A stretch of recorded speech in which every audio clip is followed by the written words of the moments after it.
We're very lucky to be joined on the show now by author, activist, spiritual leader, and candidate for the presidency of the United States, Marianne Williamson. Welcome back to the program. Oh, thank you for having me. We're glad to have you here. It's been a while since we last spoke, and America has been through utter chaos for multiple years. So look, you ran last time around. And we've seen a little bit of the same sort of reaction from some in the media, some from the Biden camp.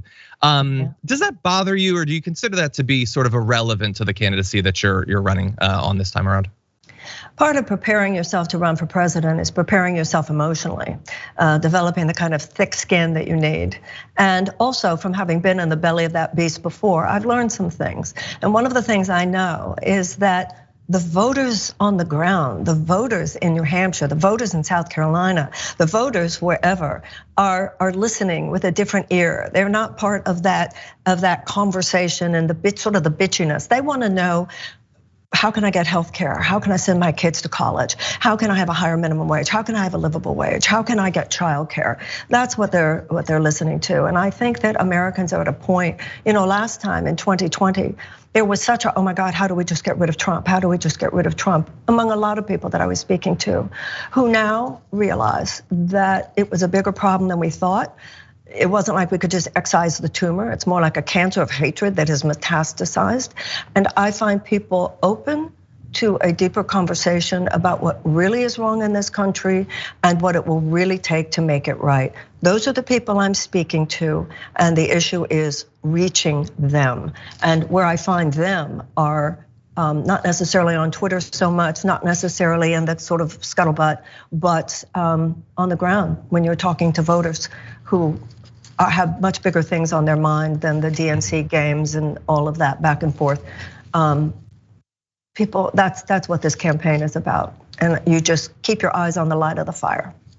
Yeah, I saw that you were talking recently about sort of the lurch towards like neo-fascism recently, and you stressed similar to what you were just saying there, that it wasn't just about Trump, it's about people becoming disillusioned because the system isn't delivering for them on actual substance.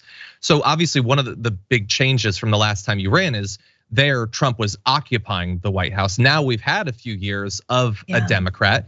Do you feel like the difficulty that Biden has had either in being able to get his agenda across or not forcefully enough fighting for his agenda, does that make it easier to convince people that it's time to switch to a different sort of approach? I think a lot of the people that I speak are grateful to the president for having defeated Trump. They realize that the Democrats won in 2022, but are also realizing we need to go quicker and we need to give more. And in 2024, it will be a different election than in 2022. The people who stood in line for 7 hours to make sure and guaranteed that Biden would win in 20. The people who stood in line for 7 hours who guaranteed that the Democrats would win in 2022, you can only ride on, but we're not them for so long. At a certain point, you need to start delivering on your promises. And what you said before refers to a line from FDR when he said that we wouldn't have to worry about a fascist takeover as long as democracy delivered on its promises. Democracy is not delivering on its promises. Every other advanced democracy has universal health care, has free childcare, has tuition-free college, which we had until the 1960s, has a livable wage. People are figuring this out. And no, they don't want a fascist in the White House, but their own personal circumstances, they're seeing too many instances where it's not that different if it's a Democrat or a Republican. And those people, too many of them will stay home if we don't offer them a genuine alternative of fundamental economic reform. Tweaking things a little bit here, it might help you in 10 years. Well, we didn't quite get it for you, but we couldn't quite make it happen. That's not gonna be enough to win in 2024. And most importantly, it's not going to be enough to repair this country. I mean, Marianne, I am super honored to be on with you as well. And I just have a quick question, which is about coming out of the pandemic, right? Like, we went through a massive trauma as a nation, as a world. And we, I think, are in deep need of healing. And as someone who's been a spiritual guide, as someone who discusses these issues, as someone who's not afraid to actually talk about healing. I guess I wanted your take on emerging from this pandemic very, very slowly and not without a million Americans dead. What are your thoughts on how we need to be leading this country with that kind of compassion that we're so lacking? There's a saying in AA, every problem comes bearing its own solution.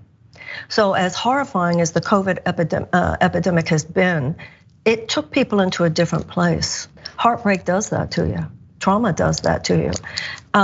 We have been trained in this country to keep our political conversation at a very sophomoric level because the system gains from that. So that even though as individuals, I think Americans get as deep and as real in our personal conversations as anybody does in the world. But in our public dialogue, we've been trained to think like 7th graders, to talk like 7th graders.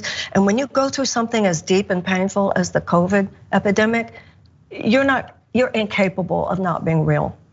And you know that it's a deeper level of conversation that we're gonna have to have. So I think that there has been a benefit from the fact that we've all been thrown into our hearts. When people are dying around you and it's a life and death issue, and when you see that a certain kind of hypercapitalism, unfettered capitalism has made it clear during that experience, that system would rather see you die than in any way surrender its profit-making margin, then you go, okay, wait a minute.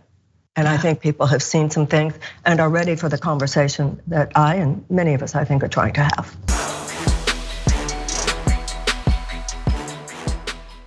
For more political news breakdowns, interviews, stories of activism, and me trying my hardest to care about the occasional big celebrity news story, subscribe to our YouTube channel at youtube.com/The Damage Report. And you can ring the bell wherever it is so you don't miss anything.